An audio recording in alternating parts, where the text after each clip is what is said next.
Hi everyone, I have tons of bisqueware that I need to glaze, and I have a love-hate relationship with glazing. I love how it looks, I kind of hate doing it. It always takes me a lot longer than I think it will.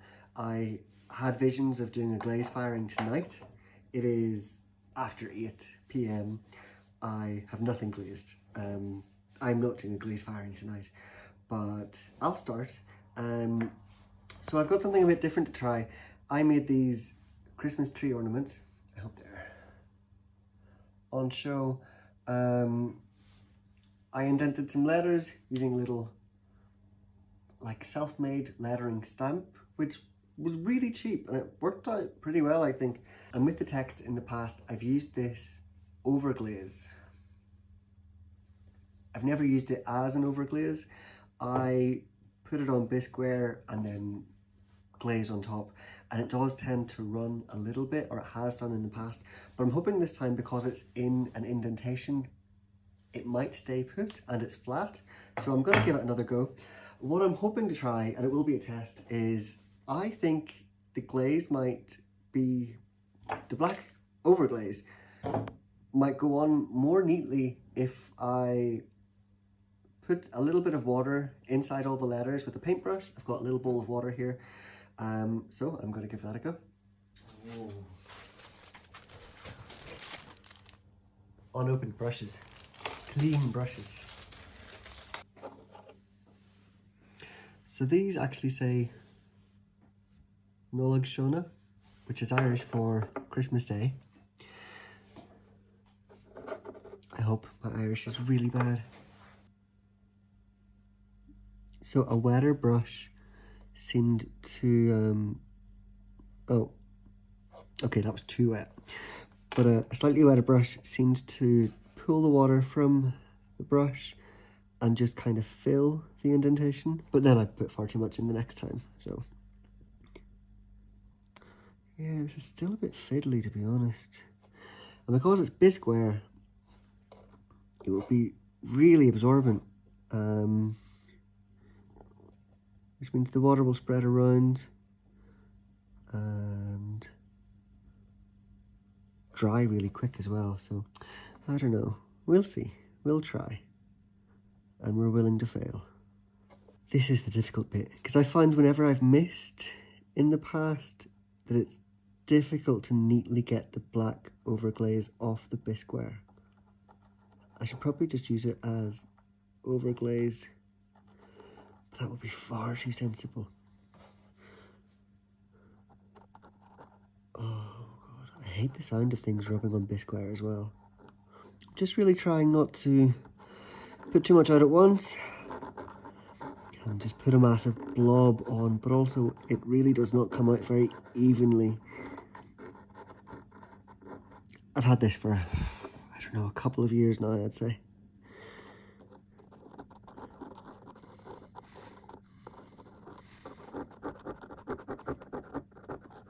Plastic's on.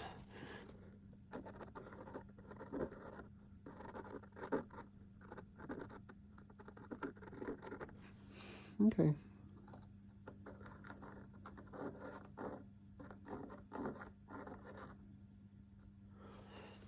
It might not be too bad. Yeah, that might work. So that was with a little bit of water. I'll try one dry, just to see.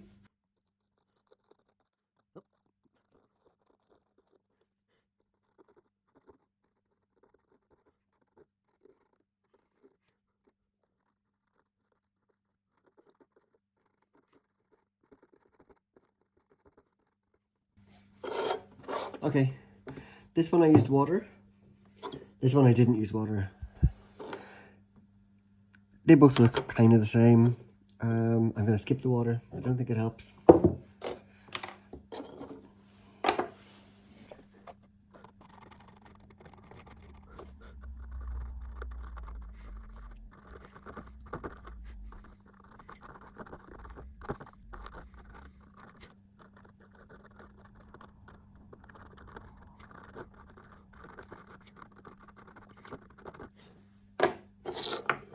So I have almost all of them filled in with the text.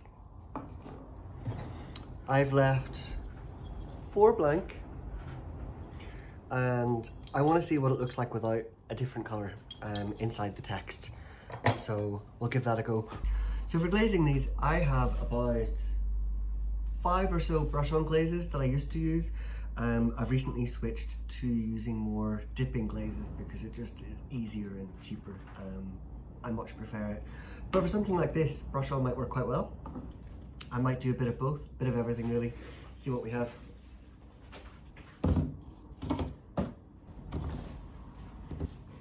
So I have flambe,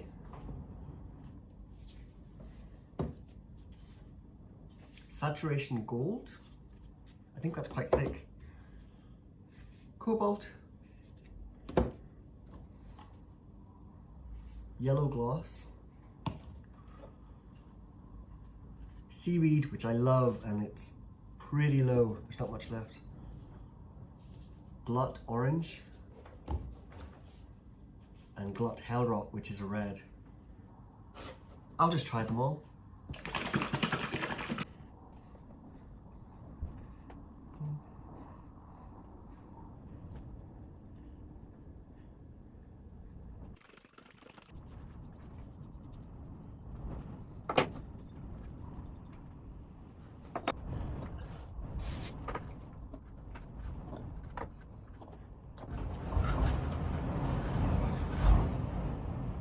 So windy.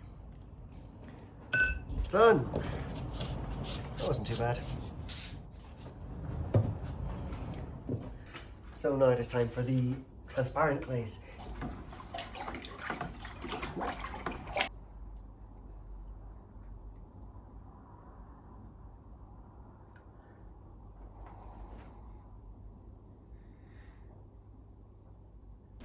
Transparent done. And then I have all these to be glazed in the floating copper glaze, which is currently my favorite glaze. 1, 2, 3.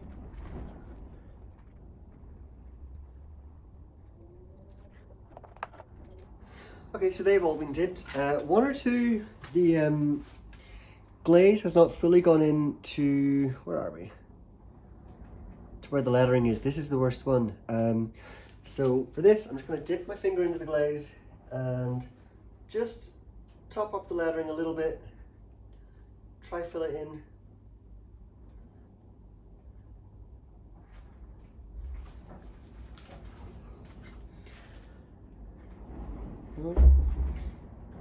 There we go. So now that all pieces have been glazed, the next step is to check each piece. Go over any rough bumps with my hand, see if it has ran at all along the sides. Like this one that I dipped has just gone down to the edges a little bit, and I don't want any to touch the kiln shelf. So I've got a sponge, I've still got my dirty glaze water, and I'm just going to go through them all, make sure everything's safe.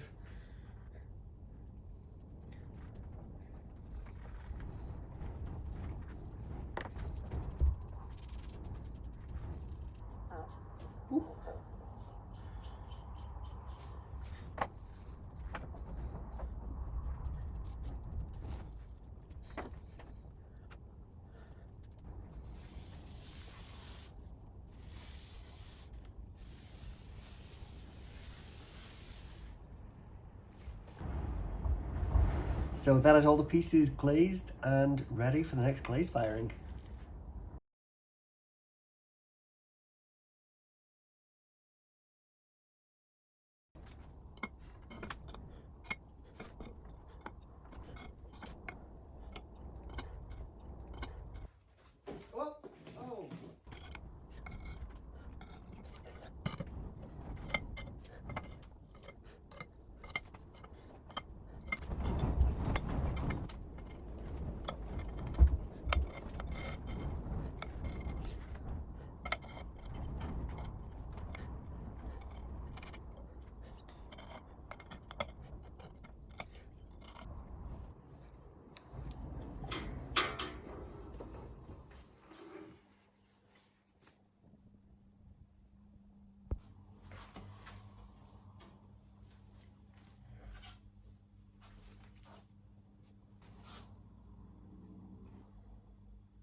So the kiln is open and it is a mixed bag with the Christmas ornaments, but I will show you how it went. So let me get the glazes actually.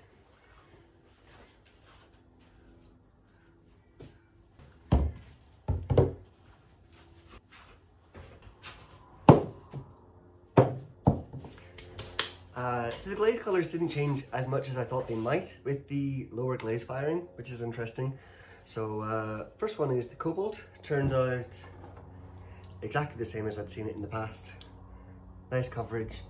It showed up the black text well enough, I think.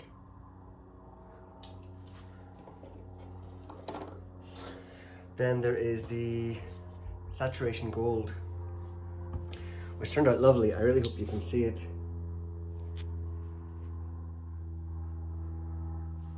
Really nice colour. But for the ones that had text, it didn't turn out quite as well. I'm not sure if I'm happy.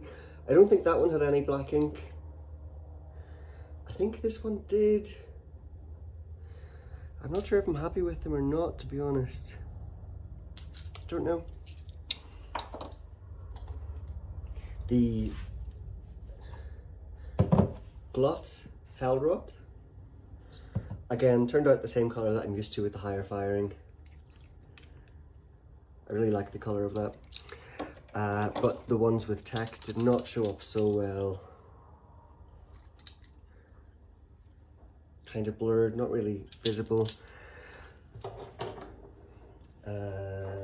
Glot Orange, again, same colour that I'm used to. I like the colour. Exactly the same as the Glot Hellrot with the text. Just kind of muddied it, but that's fine. Where is it? Seaweed. Old Seaweed didn't let me down. It's a lovely colour, I think. And same with the text. Turned out neat, easy to read.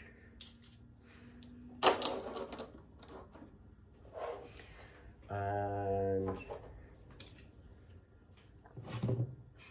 next is the flambe, which, if you remember, should look like that. I've never made it look like that with the higher firing. I thought with the lower firing it might. It didn't. I'm sure that's my fault. I still like it though. It's a nice glaze.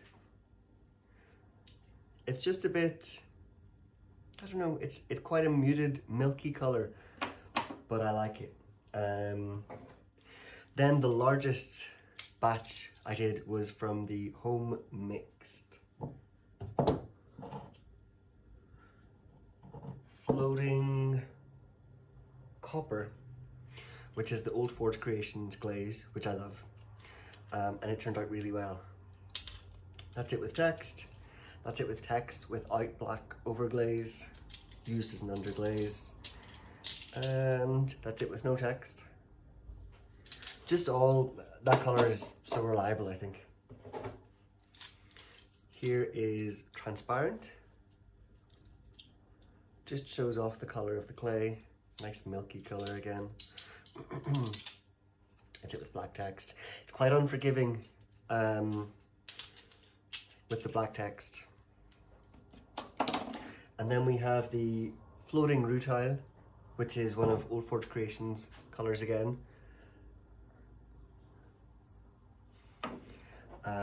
Floating Cobalt, Old Forge Creations. And this one I love, Floating Iron, which is Old Forge Creations, and it turns out a lot nicer than the one that I've done in the past at a higher firing. So it's got more of those blue tones in it.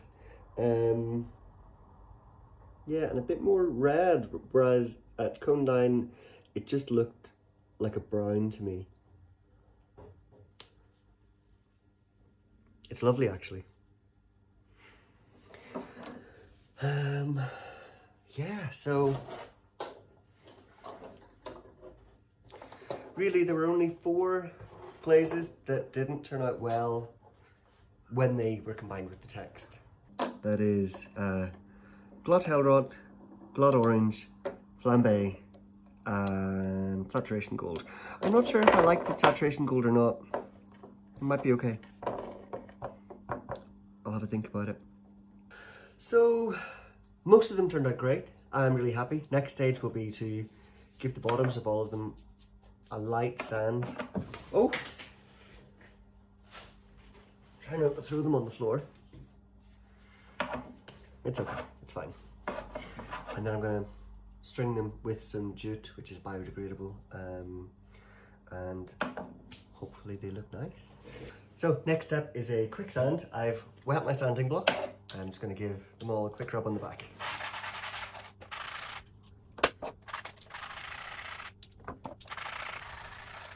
Done. These are really handy, but they have a short life. Unfortunately, it's kind of giving away already. It doesn't take too long to just take away the roughness at the bottom of those and with all pots. While I was sanding, I decided this one, it's just not neat enough. So that's a second now, I guess. And same with the others with the text. They kind of got muddied and covered.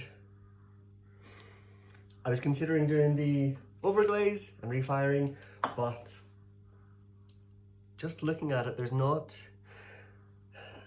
The glazes filled the indentation that I'd made with the letters. There's nothing to follow along with. There's nothing to put the overglaze into. So it would be freehand, it would just... I don't think it would work. So I think they're just a lesson, really. They'll not go to waste, they'll go on my tree. So the next, final step of the Christmas decorations is tying them up. I've got some jute, which I think will go nice. Just earth tones, pair of scissors. I'm going to cut the length for one, see if it works, copy that length for more. So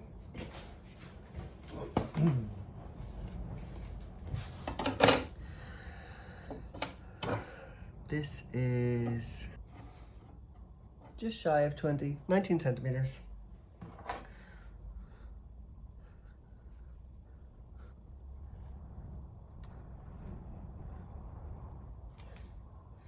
It feels a tiny bit short. I'm gonna go for 25.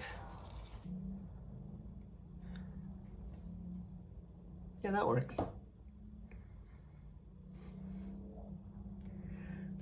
I'm pretty happy with that, actually. Oh, is that a bit long? Oh, God. What do we think? Try 22.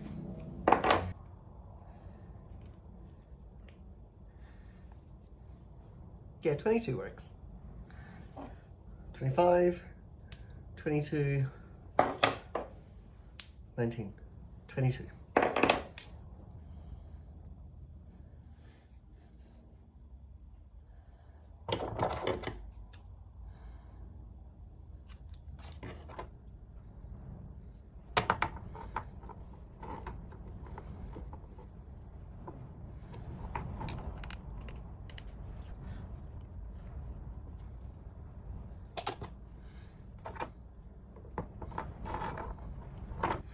That didn't feel too bad. That took 25 minutes to tie up 34.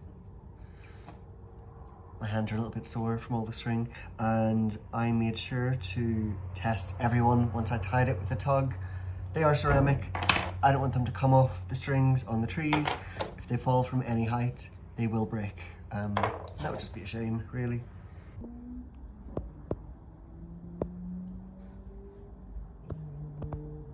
So now they're finished, I'm really happy with how they turned out.